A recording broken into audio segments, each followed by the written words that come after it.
بسم اللہ الرحمن الرحیم۔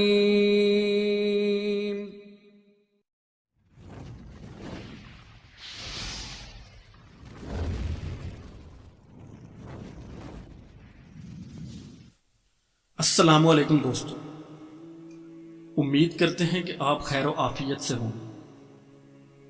دوستو، آج جو وظیفہ ہم آپ کی خدمت میں لے کر حاضر ہوئے ہیں، دراصل وہ ایک دعا ہے جو کہ نہایت ہی آسان اور مجرب ہے۔ اس وظیفے کو کرنے کے بعد آپ کے رزق میں اتنی کشادگی ہوگی کہ لوگ آپ سے اس کا راز پوچھیں گے۔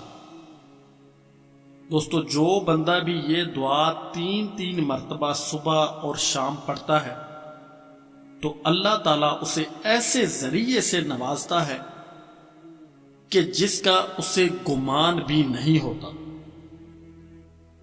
دوستو، یہ دعا حضرت امیر المومنین علی ابن ابی طالب علیہ السلام کی تعلیم کرتا ہے۔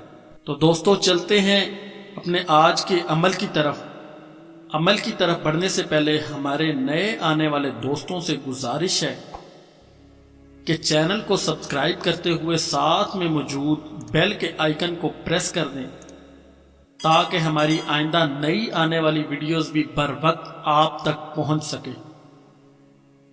تو دوستو، عمل کچھ اس طرح سے ہے کہ آپ نے صبح فجر کی نماز کے بعد اور رات کو عشاء کی نماز کے بعد اول و آخر 3 مرتبہ درود شریف کے سکرین پر دکھائی دی جانے والی دعا 3 مرتبہ پڑھنی ہے۔ یعنی 3 مرتبہ صبح نماز فجر کے بعد درود شریف پڑھنا ہے، درمیان میں 3 دفعہ یہ دعا پڑھنی ہے اور 3 دفعہ بعد میں درود شریف کی تلاوت فرمانی ہے۔ اسی طرح اس عمل کو آپ نے عشاء کی نماز کے بعد بھی دہرانا ہے۔ اس کے بعد ہاتھ بلند کر کے اللہ کے حضور رزق میں کشادگی کی دعا کرنی ہے، تو انشاءاللہ رزق کے تمام تر بند دروازے آپ کی طرف کھول دیے جائیں گے اور اس عمل کے نتائج آپ دنوں میں خود اپنی آنکھوں سے دیکھیں گے۔ تو امید کرتے ہیں کہ آج کی ہماری یہ ویڈیو آپ کو اچھی لگی ہوگی۔ اگر ویڈیو اچھی لگی تو ویڈیو کو لائک کر دیں، اپنے دوستوں کے ساتھ شیئر کریں اور چینل کو سبسکرائب کرتے ہوئے ساتھ میں موجود بیل کے آئیکن کو ضرور پریس کر دیں۔